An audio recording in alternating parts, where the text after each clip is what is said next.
Why do so many people reach success and then fail?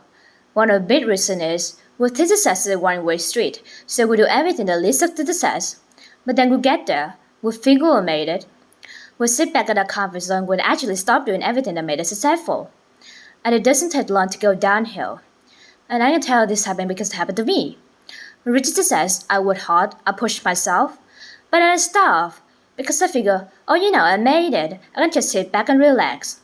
Reggie says, I always try to improve and do good work, but then I stop because I figure, hey, I'm good enough, I don't need to improve anymore.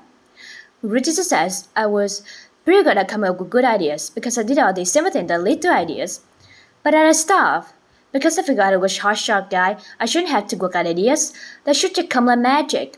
And the only thing that came was creative block. I couldn't come up with any ideas. Richard says, I always focus on clients and projects and ignore the money. Then all this money started pouring in, and I got distracted by it. And suddenly, I was on the phone to my stockbroker and my real estate agent when I should have been talking to my clients. And Richard says, I always did what I love, but then I got into stuff I didn't love, like management.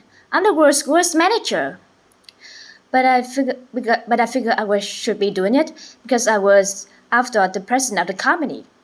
Well, soon a black cloud followed my head and here was, I will live very successful, but equally very depressed. But I'm a guy. I knew how to fix it. I bought a fast car. It didn't help. I was faster but yet depressed. So I went to my doctor and said, Doc, I can buy anything I want, but I'm not happy. I'm depressed.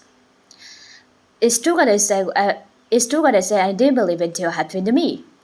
But money can buy happiness. He said no, but it can buy Prozac. He put my antidepressant, and yet the bad cloud faded a little bit. But so did all this work, because I was just floating along. I couldn't care less if clients ever called. And clients didn't call, because they could say I was no longer serving them because they could say I was no longer serving them, I was only serving myself. So they took their money and their protests to others who were serving better. Well, it didn't take long for business to drop like a rock. My partner and I thought we'll let all of our employees go. It was down to just the two of us, and we were about to go under. And that was great, because with no employees, there was nobody for me to manage. So I got back to doing the work I love. I had fun again, I worked harder, and to cut this long story short, did all the things that took me back up to success. But it wasn't a quick trip. It took 7 years. But in the end, business grew bigger than ever. And when I went back to following these 8 principles, the black cloud over my head disappeared altogether. So I woke up one day and I said, I don't need Prozac anymore. And threw it away and haven't in it since. I learned that success isn't a one-way street. It doesn't look like this. It really looks more like this. It's a continuous journey. So if you want to avoid success to fail syndrome, we just keep following these 8 principles because that's not only how we achieve success, it's how we sustain it.